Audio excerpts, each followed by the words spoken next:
So it's time for more transfer talk, and by the time we probably release this video, we are already looking at August. And when you get to August, that means the Premier League new campaign is already officially back, more or less.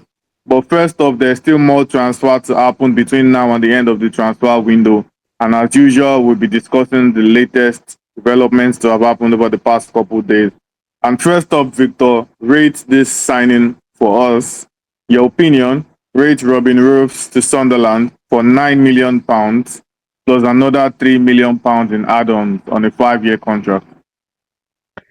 Yeah, I'm giving this one a 5 out of 10. Look, I have a lot of respect for what Sunderland have been doing this summer, and it's like for a newly promoted team, they've done some not spectacular but smart business, a lot of smart signings. But this one is very much a let's see signing. I feel like the price is good, so there's not a huge risk factor there. But this is a goalie who ranks only in the 55th percentile for saves.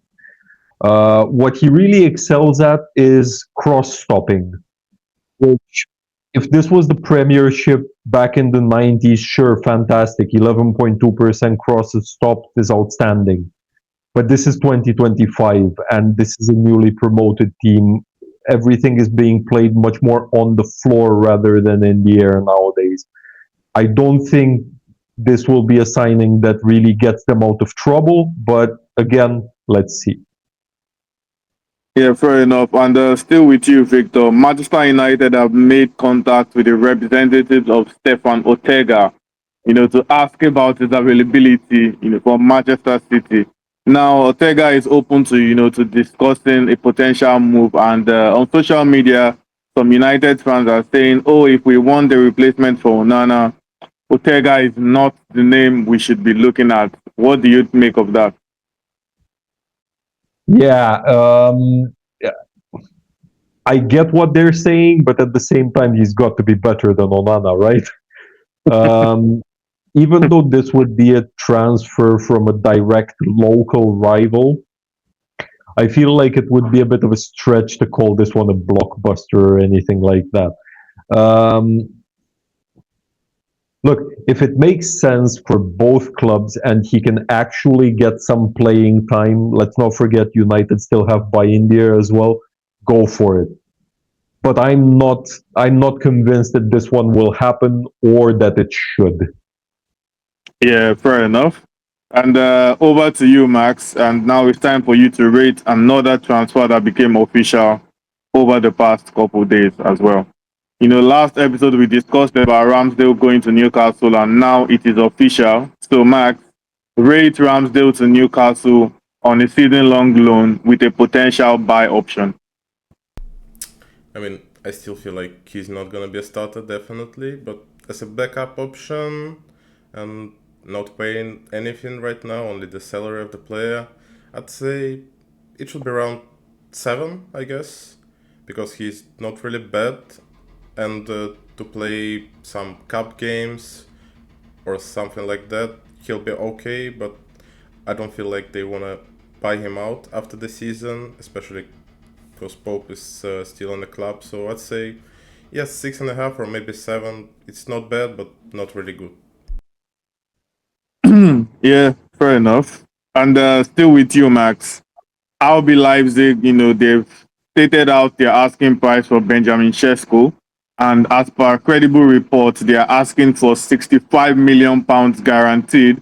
And on top of that, they want add-ons as well and a percentage in a future sale. They've communicated this to Newcastle and Manchester United. In your opinion, do you think the asking price and the conditions around that price are realistic? I remember talking about that, considering Arsenal move for him, and now it turns back to United actually. I mean, in the current market, it's probably not even overpriced because we see what Ekitike cost for Liverpool, and also some rumors about Isak being like 150 mil. I mean, this is quite a lot. While 65 plus, I don't really feel like United gonna pay any add-ons because we are not winning anything. So 65 mil is probably okay for the young player that can probably shine in future. So I'd say probably this is a bit an overpriced, but it will be okay for United to sign this type of player, especially because we have only Højlund and Zigze. Maybe Hmm. there's a 5 million clause if United finish in the top half and they don't trigger it. Exactly. There could be such, clauses. But yeah, moving on to you, Victor, and it's time to rate yet another transfer. Jorrel Hato to Chelsea from Ajax for £34.4 million on a 7-year contract. Man. Okay, 6 out of 10. Look, don't get me wrong, I like the lad. But as usual, I have a problem with Chelsea's contract durations, which is why I'm not rating this higher. The player himself, yes, dependable, very young but already reasonably experienced. He's versatile. He can play at centre back, he can play at left back. The fee is all rightish, I suppose, taking everything into account. But man, 7 years, seriously. Like, I get that they try to amortize costs, but at the same time, pulling this sort of crap for every single transfer, this is a bit mad. Yeah, yeah. Fair enough. And moving on to Newcastle, now there's a lot of talk about Newcastle, especially because of Isak over the last couple of days.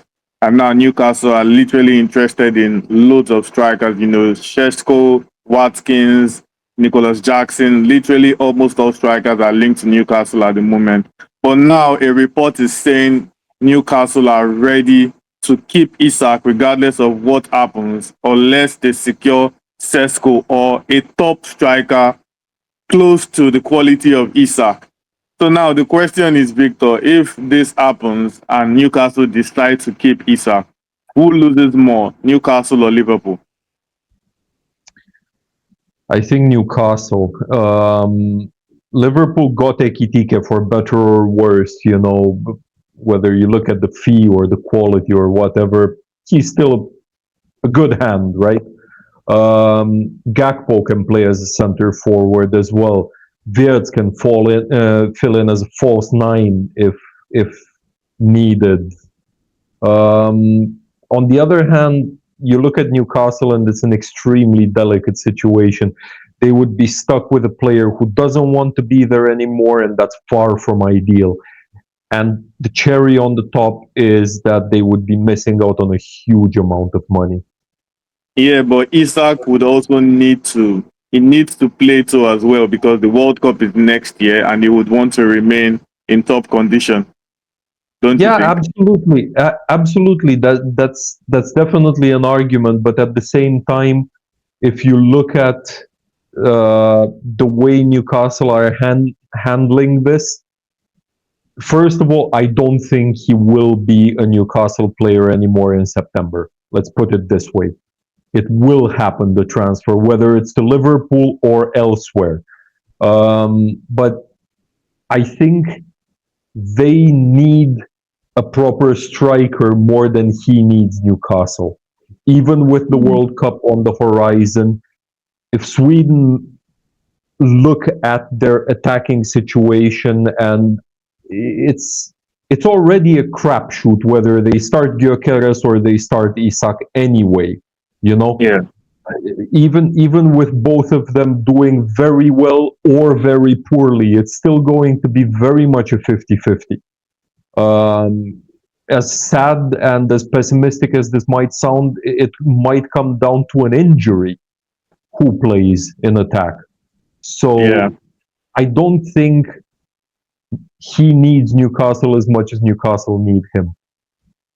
Okay, we'll see about that. And just on a final note, Max, Crystal Palace have received a 30 million bid for Mateta from Atalanta. I remember we spoke about this couple episodes ago, like, asking why United are not moving for a proven Premier League name like Mateta. But now, do you think Palace would accept this £30 million offer?